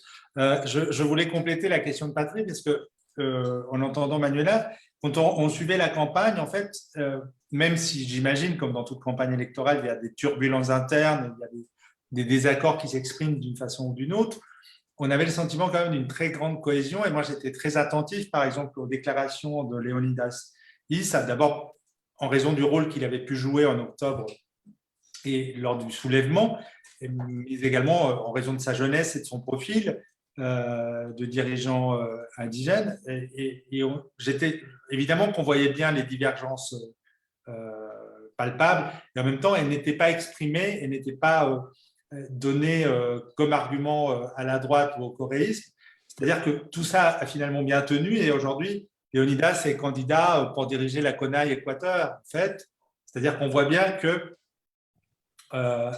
finalement, sur le champ politique, désormais, il y a une figure qui s'appelle Yacoub Pérez, et dans le champ plus communautaire, syndical, associatif, il y a des choses qui vont se jouer également, en fait. Alexis. Oui, alors oui, mais justement, par rapport à ces questions, moi, je voulais aborder 3 points très rapidement. D'abord, par rapport à la question antérieure sur cette convergence entre les peuples indiens et les secteurs urbains, je pense en particulier dans le cas de la candidature de Yaku, ce qui a marché, en particulier dans la ville de Cuenca, c'était la question de l'eau. Là, effectivement, ça a joué parce que c'était une question cruciale pour les habitants de la ville, l'accès à l'eau tout simplement, hein, qui allait être contaminée par l'extraction minière. Hein. Et donc voilà, là, c'était un point de convergence entre les communautés indiennes qui sont touchés par l'extraction minière ou potentiellement touchés par l'extraction minière et les habitants des villes. Hein. Et puis, une autre des questions qui a permis cette convergence aussi, c'est justement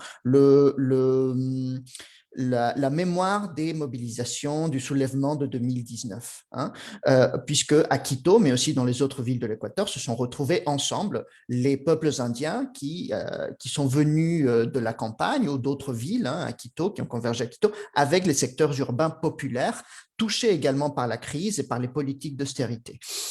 Voilà pour le premier point. Pour le deuxième point, moi je trouve qu'il y a ces dernières années un processus d'autonomisation du parti Pachakutik par rapport aux bases de la CONAIE. Et j'en veux pour preuve 2 exemples. Par exemple, au moment où on a discuté l'avortement la dépénalisation de l'avortement en cas de viol, hein, qui pour l'instant n'existe pas en Équateur, finalement, la position de la CONAIE était en faveur de la dépénalisation, mais au moment du vote à l'Assemblée, les 4 députés de Pachakutik ont voté contre. Hein. Pareil pour certaines mesures, certaines lois néolibérales de Lénine Moreno, par exemple. Hein. Lénine Moreno a adopté une loi néolibérale, à l'appeler loi humanitaire, qui en fait flexibilisait le droit du travail en particulier. Au moment de la pandémie, et certains députés, alors pas tous, hein, mais certains députés de Pachakutik ont voté en faveur. Hein. Donc, à mon avis, moi, ce que je déplore, mais c'est aussi ce que déplorent d'autres représentants de la gauche non coréiste, c'est en fait si vous voulez, ce manque peut-être de coordination entre la CONAIE, qui est souvent plus radicale que Pachakutik. Alors, il y a un renouvellement générationnel aussi bien dans la CONAIE que Pachakutik, mais jusqu'à un certain temps, jusqu'à récemment, Pachakutik était dominé aussi par tout un secteur du mouvement indigène plutôt institutionnalisé, de nombreux élus, préfets, maires, députés, anciens députés, etc. Donc, je trouve qu'il y a cette question aussi, c'est un défi, hein, justement, à relever pour le mouvement indigène au cours de ce nouveau mandat. Il a obtenu un très grand capital politique qui va devoir savoir exploiter, et à mon avis, cela passera par une coordination plus. Alors, je me trompe peut-être, hein, parce que je regarde tout ça un peu depuis l'extérieur, hein, mais à mon avis, ça passera par une coordination un peu plus poussée entre la CONAIE et Pachakutik. Bon, après, pour le troisième point, c'était la question de Leonidas Issa, justement. Alors, bon, moi, j'aurais du mal à dire que c'est un dirigeant coréiste. Alors, c'est vrai que Leonidas Issa suscite les sympathies d'une partie du coréisme, mais pas tout le monde. D'ailleurs, il a été justement très critiqué par les coréistes parce qu'il a appelé à voter nul au second tour et il a respecté la consigne du mouvement indien. Après, je ne dirais pas qu'il a été acheté par le coréisme ou que c'est un agent du coréisme, mais c'est vrai qu'il y a des points de divergence avec Yaku sur certains aspects, mais cela ne veut pas dire qu'il y ait une division très claire, très nette dans le mouvement indien ou qu'il soit sur le point de se fracturer comme le souhaiteraient d'ailleurs certains. Je pense que justement, l'une des grandes particularités du mouvement indien, c'est que malgré les divergences qui existent évidemment en son sein, il tient beaucoup à son unité, à garder son unité contre toute tentative de division. Hein. Et certaines tentatives de division dans le passé ont pu marcher sur le court terme, mais le mouvement indien a toujours su reconstituer et garder son unité. Voilà. Je reviens vers Marjorie, et sinon j'avais une question en fait, Francine Bavet. Sergio, je peux juste additionner un truc parce que c'est intéressant ce thème parce que c'est pas un problème juste équatorien, je crois. Alors déjà, il y a une opposition, comme dit Alexis, entre Yaku et Issa, mais ça, c'est des personnalités qui internellement, à niveau interne, se disputent des postes et du soutien. Mais Issa est soutenu, comme Vargas est soutenu par le coréisme. On sait de par les communautés qu'il a reçu des millions de dollars du coréisme, donc ce n'est pas du tout une impression nôtre. Et il ne sait pas, il a soutenu le vote nul parce qu'il veut être président de la CONAIE, et vu que Yaku a un énorme capital politique, il ne pouvait pas se mettre en opposition au Pachakutik, à Yaku et à toutes ses bases s'il voulait arriver au pouvoir à la CONAIE. Donc, c'est des stratégies internes. Et ce n'est pas que le coréisme. Le coréisme utilise ces deux têtes, Vargas et Issa, actuellement pour essayer de diviser le mouvement indien. Et c'est une analyse intéressante parce que je suis d'accord avec Alexis que le mouvement indien n'est pas divisé, mais il a des problèmes internes. Et le coréisme a su utiliser d'une façon que la droite n'arrivera jamais à utiliser ces divisions internes pour essayer de le fracturer. La source du problème, elle remonte aux années de dictature militaire et d'intervention américaine des années 70-80. Dans le mouvement indien, il y a un groupe qui s'appelle Mariátegui, qui est plus de la gauche extrémiste, on va dire, qui croit en utiliser la force pour faire des changements dans la société et qui essaye de rentrer, qui est basé, qui a un groupe petit mais présent constamment dans le mouvement indien et qui essaye de s'étendre, et que le coréisme a financé depuis 2019 en particulier pour essayer de gagner de l'espace et d'utiliser les bases et les réseaux et les savoirs politiques amérindiens contre la droite pour se maintenir au pouvoir. Donc c'est une stratégie beaucoup plus profonde que l'élection de maintenant, mais qui fait partie justement du jeu politique, de comment utiliser ces jeunes, de comment payer des gens, des acteurs plus extrémistes qui vont aller casser des choses, qui vont avoir des discours beaucoup plus radicaux, on dit en français, je ne sais pas comment on dit. Et Issa est à la tête de ça. Et ce que j'ai dit hier dans un interview, je vais le répéter aujourd'hui, Correa n'a pas gagné ses élections, mais le coréisme n'est pas mort. Et le coréisme, n'ayant pas pu prendre le gouvernement, ils vont essayer de prendre d'autres espaces politiques, à commencer par la CONAIE. Et donc, le grand débat maintenant, c'est une lutte très, très tendue dans le mouvement indien, parce que normalement, la semaine prochaine, c'était l'élection du nouveau gouvernement à la CONAIE. Et ils ont décidé il y a un an que c'était une femme, mais maintenant, évidemment, Issa est candidat. Il fait le tour de tout le pays avec beaucoup d'argent. Il a payé déjà plein de bus qui viennent voter la semaine prochaine. On va suspendre apparemment parce que Covid, etc., et que le pays se referme. Mais il est très présent et très actif avec beaucoup d'argent qui n'est pas à lui, qui vient du coréisme. Et le problème, c'est qui fait quoi en face dans le mouvement indien? L'assaut, les banquiers, comment on va payer des acteurs qui vont être pro-l'assaut, pro-banquier, à leur payer des bus qui fassent le tour du pays pour avoir donc la CONAIE, et le parti est tellement un acteur politique important que les partis traditionnels commencent à se disputer leur influence sur qui va diriger la CONAIE. Alors, je reprends un peu les rênes pour vous indiquer qu'on a moins d'une demi-heure, exceptionnellement, parce qu'on a beaucoup de questions juste à la fin. Voilà, donc on n'a pas tant de temps que ça, donc on va essayer de répondre assez rapidement. Il y a une remarque de Franklin, Franklin Salvio Charupi Tapui, qui souhaite intervenir. Est-ce que Marjorie, tu peux le faire intervenir? Et c'est une question, vous aurez l'occasion d'y répondre. Et ensuite, il y a une remarque de Pierre Ricaurte qui s'adresse à tout le monde, vous avez pu le voir. Elle dit Pachakutik n'est pas une organisation de gauche, ce n'est pas une organisation qui représente le peuple, mais elle ne défend pas ses droits. C'est une droite plus douce avec une touche écolo. Voilà ce que nous dit Pierre Ricaurte. Elle l'a mis sur le mur, en fait. Et donc, peut-être Franklin Salvio, si peut intervenir. Hola, ¿cómo están? Buenas tardes y buenos días. Estoy hablando en español. Lo que quiero es que comprenda en el concepto de que está aclarando ciertos puntos Manuela Pic. Tú sabes español. Te hemos visto aquí en Ecuador. Y entonces voy a aclarar ciertos puntos importantes que tú estás echando a luz en este momento y en otros medios de comunicación que se están corriendo aquí en Ecuador. Y para mis camaradas, colegas franceses, que tengo una buena afinidad con la embajada francesa, con los amigos cooperantes, con las uniones que están aquí en Ecuador, en Latinoamérica. Yo soy Edsa Franklin Charupi, soy comunicador comunitario de la Amazonía, de la Confeniae, Manuela, para mis colegas que están ahí escuchándome.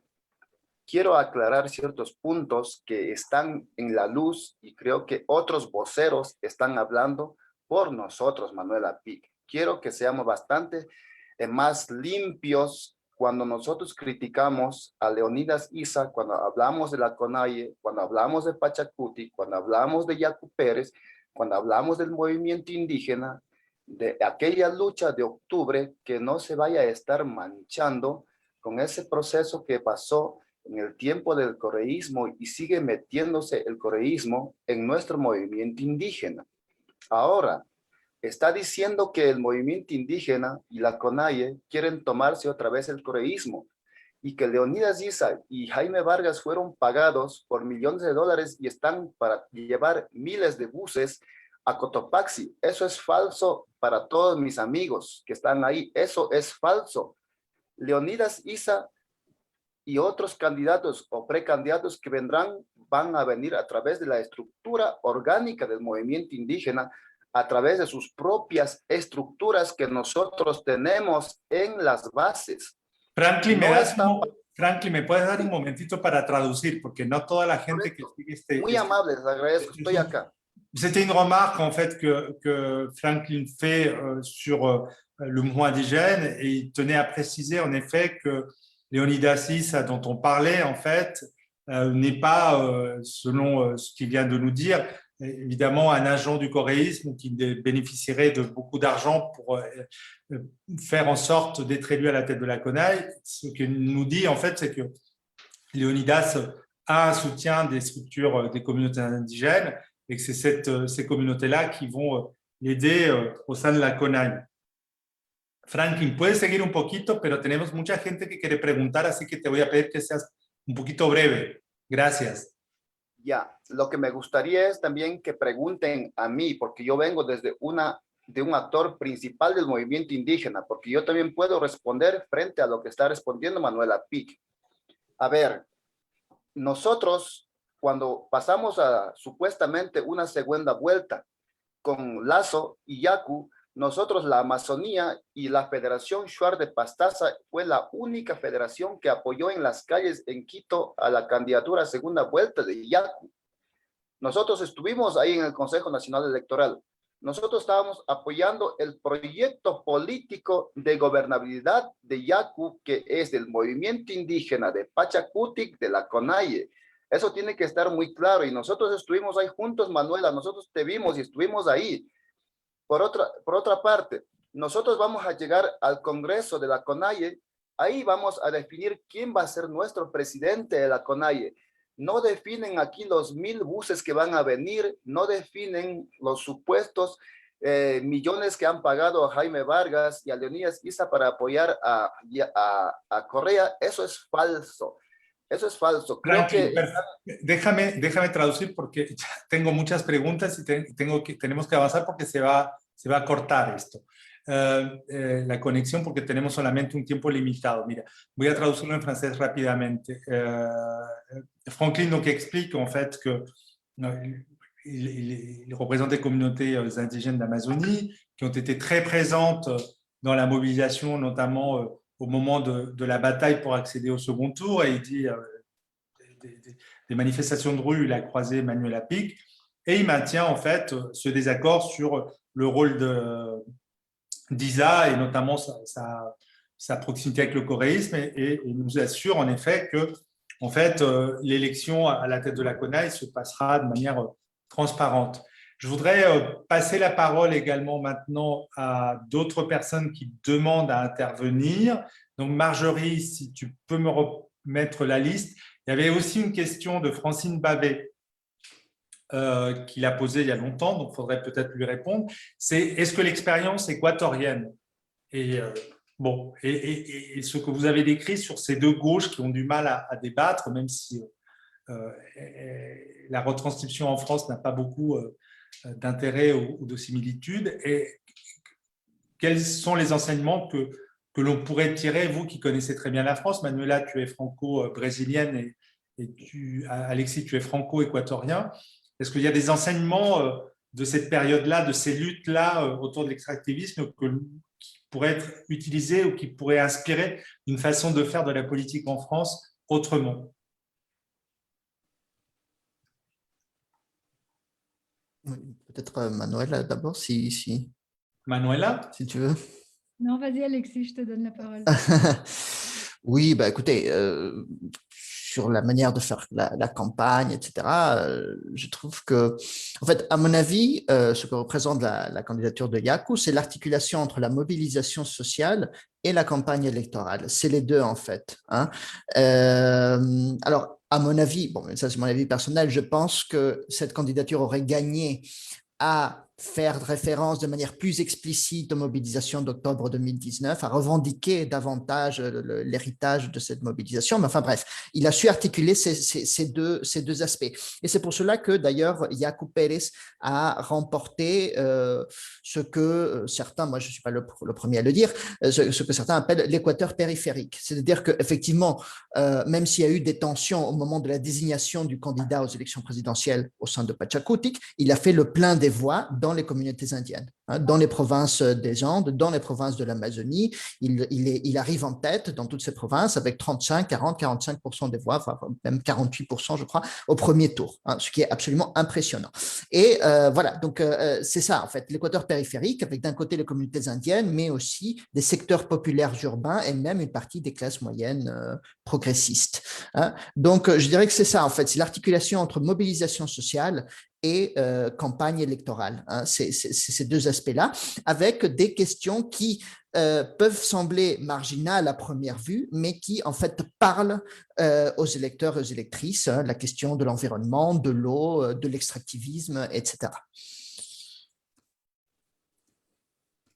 Manuela? Moi, je suis très curieuse de voir ce que pensent les Français, la gauche française. Je crois que la défense de l'eau et du climat sont des préoccupations paysannes et féministes et amérindiennes en Amérique latine, dans toute l'Amérique latine, je dirais même aux États-Unis, depuis quelques décennies. Mais en voyant ce qui s'est passé au Groenland et la montée justement d'un parti amérindien anti-extractiviste, et la montée de quelques candidates comme Verónica Mendoza au Pérou, qui a perdu, mais qui pour la deuxième fois a une grosse présence dans les présidentielles. Je me dis que c'était une préoccupation générale mondiale, non, pendant cette crise climatique et plus encore dans l'époque post-Covid. Et je crois que quelque part, Yaku, il n'a pas de mérite à ça, il l'a mené à niveau électoral, mais c'est quelque chose de beaucoup plus ample et beaucoup plus profond des nouvelles générations qui ne veulent plus, qui veulent vraiment un monde différent, un monde anti-extractiviste et qu'on ait des économies circulaires et qu'on change les modèles de production. Et l'économie circulaire, ça veut aussi dire des formes de gouvernement circulaire où il y a un mandar obedeciendo, ¿no? Porque la economía circular es el mandar obedeciendo, de ordonner en obéissant, qui est le mandat zapatiste, qui est le mandat amérindien. Et je crois que ça m'intéresserait de voir ce que pensent les Français ou la gauche française, les gauches françaises, parce qu'il n'y en a jamais qu'une. Il y a toujours beaucoup de divisions, de fractions et de tendances, même si on s'allie à des moments donnés sur justement ce qui s'est passé en Équateur. Martine peut intervenir, ça serait bien. Martine souhaite intervenir, j'allais le dire. Donc, Martine, tu as la parole. Est-ce que tu as ton micro ouvert? Oui, j'ai bonsoir. Alors moi, c'est une question peut-être un peu un peu particulière. J'ai entendu que des noms d'hommes ce soir. Donc, je serais intéressée de savoir quel est le poids et la place des femmes en politique, que ce soit entre autres au Parlement ou dans les partis, dans le parti indien.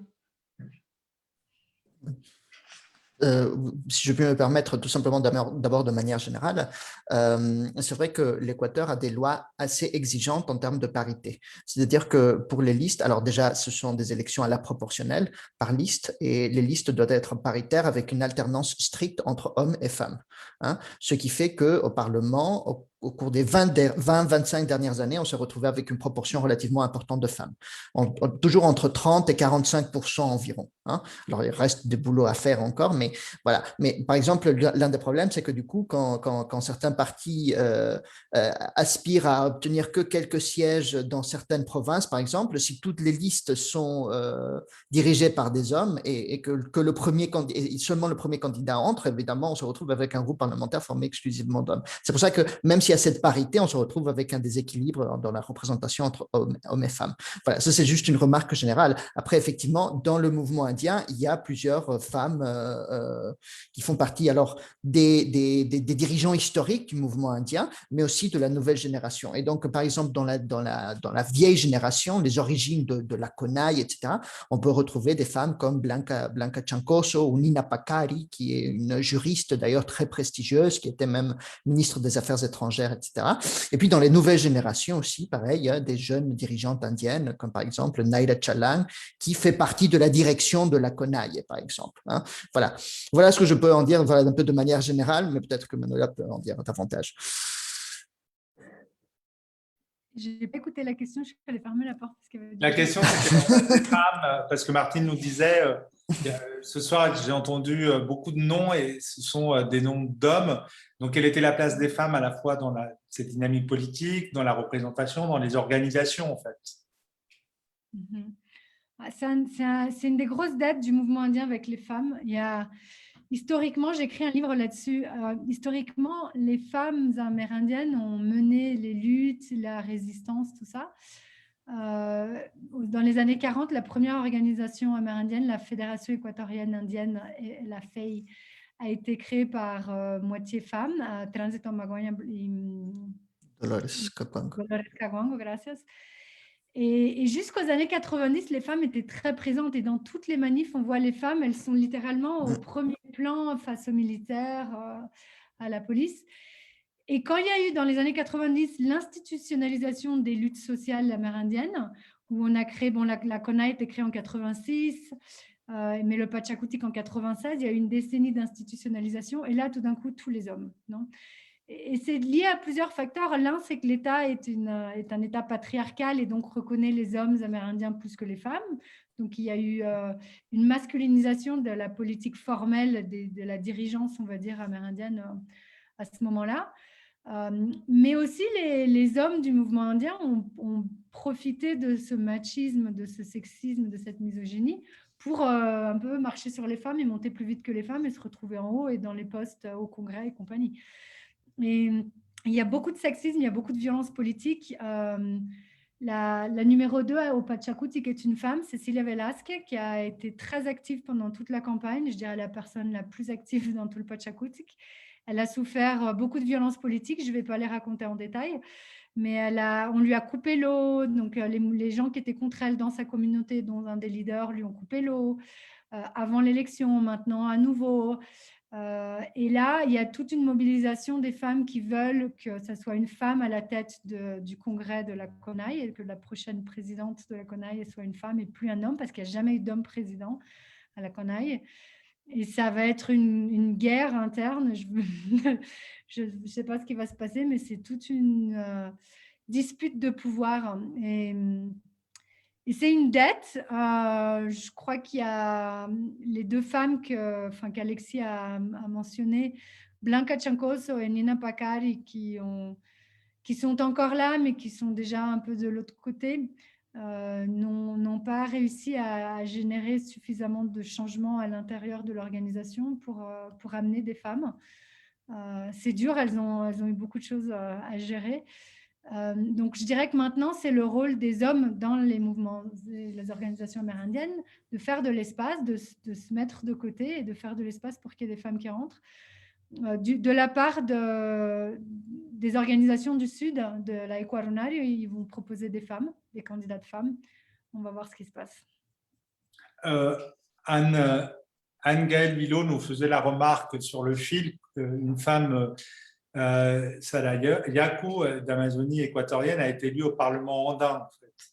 Donc, même si c'est une très grande difficulté aujourd'hui de construire de parité, les choses avançaient un peu, d'autant plus que le contexte latino-américain, faut le rappeler, partant de Buenos Aires, s'étendant au Chili, à l'Amérique andine jusqu'au Mexique, voit se développer un mouvement féministe d'une puissance inédite depuis de très longues années. C'est un des facteurs de nouveauté dans la vie politique et sociale que ces revendications d'égalité des droits des femmes, contre les violences de genre, contre le viol.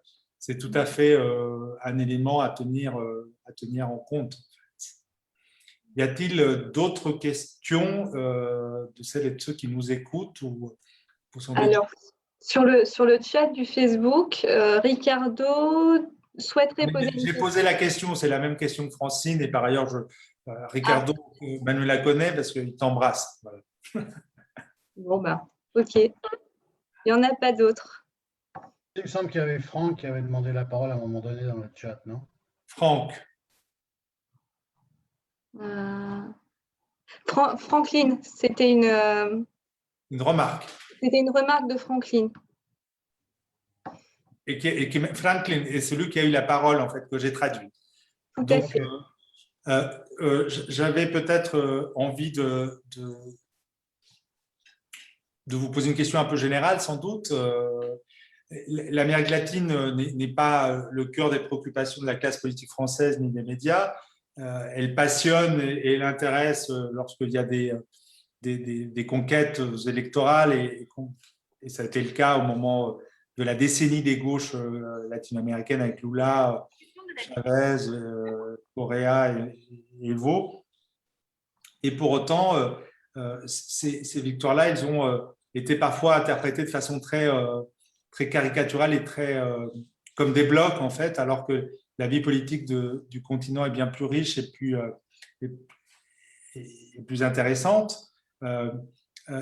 Comment expliquez-vous finalement que cette élection qui a pu intéresser à un moment donné ait été si mal comprise ici en Europe et qu'au fond, une fois l'élection passée, on s'interroge si peu finalement sur ce qui s'est joué là-bas et notamment la place désormais prise par la question de l'extractivisme sur la scène électorale avec des acteurs aujourd'hui identifiés. Pardon, Sergio, j'ai une question complémentaire à la tienne. C'est comment est-ce que vous interprétez ce qui se passe en ce moment au Pérou, où le candidat de la gauche, même s'il est un peu développementiste, est quand même soutenu largement par les communautés indigènes? Alexis et Manuela. Oui, alors, oui, je sais, on va dire que je pense que ces élections sont peut-être passées un peu plus inaperçues en France que d'autres élections latino-américaines parce qu'elles se sont déroulées alors, certes dans un contexte de crise sanitaire, de crise économique, dans un pays exsangue, épuisé par la crise, mais dans un contexte moins extrême que par exemple en Bolivie, où il y a eu une polarisation politique encore plus forte, que ce soit déjà lors des élections de 2019 ou celles de l'année dernière. Il y a eu un coup d'État entre-temps. Oui, voilà, c'est ça. Bon, voilà. Et puis le gouvernement réactionnaire d'Áñez qui a massacré à Sacaba, Sencata, etc. Bon, voilà. Donc, c'était pas les mêmes conditions. Et puis, voilà, comme c'est pas c'est un pays qui n'est pas considéré comme un des gros enjeux en Amérique latine, par exemple, le Chili, l'Argentine ou le Brésil, où l'attention est focalisée plutôt sur, par exemple, le processus constituant qui est en marche au Chili, sur toutes les affaires de Lula, est-ce qu'il va être libéré finalement, enfin définitivement blanchi, est-ce qu'il va pouvoir se présenter, etc. Voilà.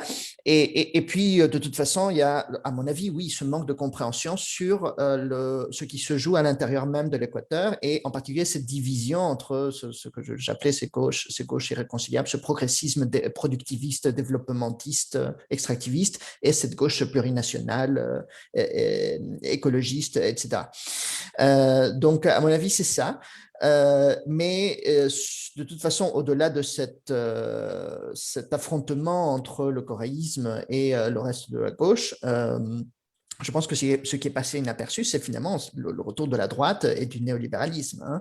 Et de ce point de vue-là, je pense que plus généralement, on peut interpréter tout cela comme alors, un épuisement de ce cycle progressiste dont on annonce la fin depuis 2015, mais qui ne finit pas de s'achever, qui n'est pas encore fini, hein, avec le retour du progressisme au pouvoir en Argentine, avec Alberto Fernandez, l'arrivée pour la première fois au pouvoir d'un gouvernement progressiste au Mexique avec López Obrador, etc., le retour du MAS en Bolivie, voilà, et dans ce panorama-là, l'Équateur finalement finit par tourner à droite, et donc en fait, c'est une période qui n'est plus, où l'Amérique latine n'est plus dominée par ces gouvernements progressistes, mais il y a un équilibre entre, je ne sais pas si c'est un équilibre catastrophique, comme dirait Gramsci, mais en tout cas un équilibre entre ces gouvernements de droite plutôt conservateurs néolibéraux et ces gouvernements progressistes. Mais tout cela dans un cadre de réactivation de la lutte des classes, dans un contexte de crise économique et sanitaire, hein, qu'on a vu déjà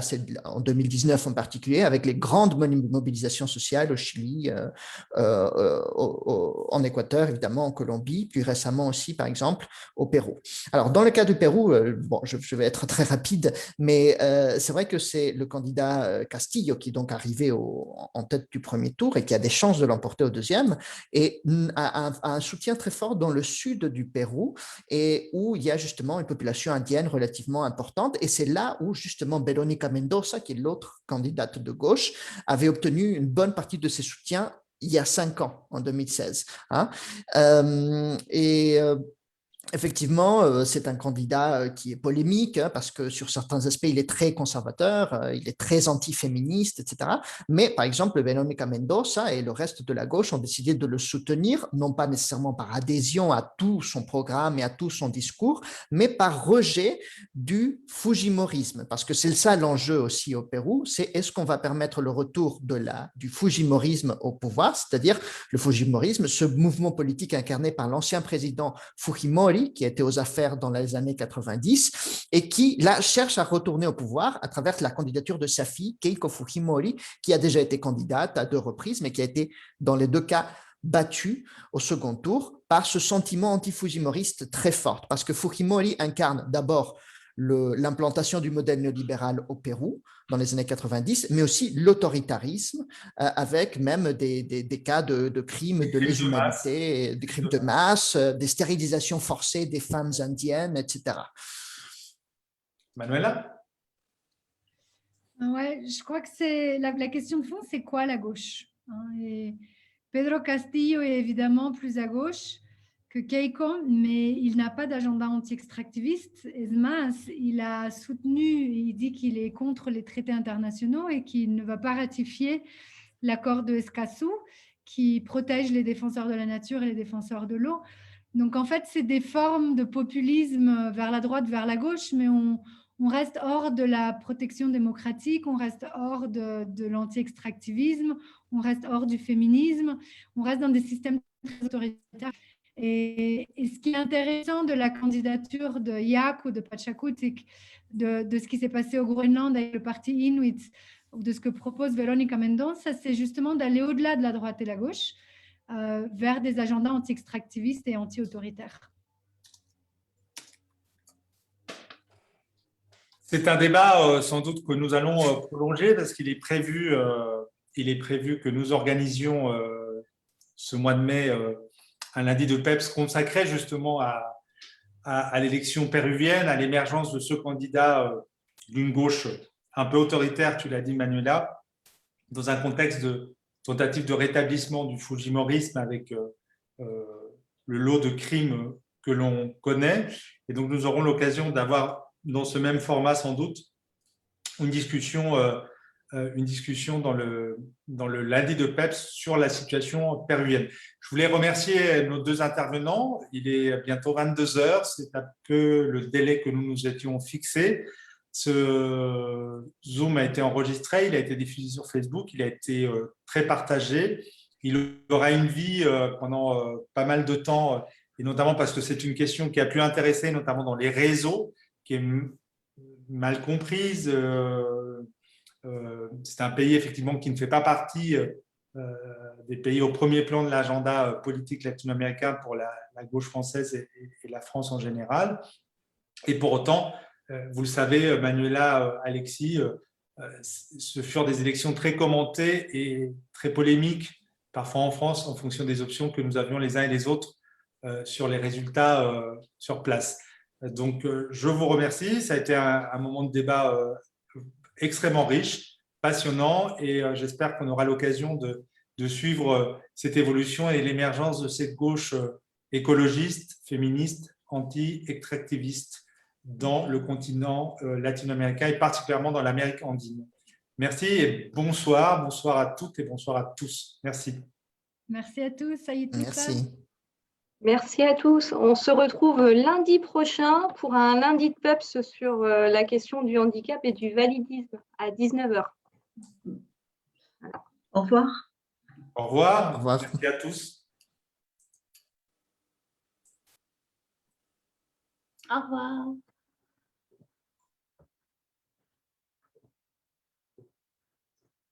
Bonne soirée à tous.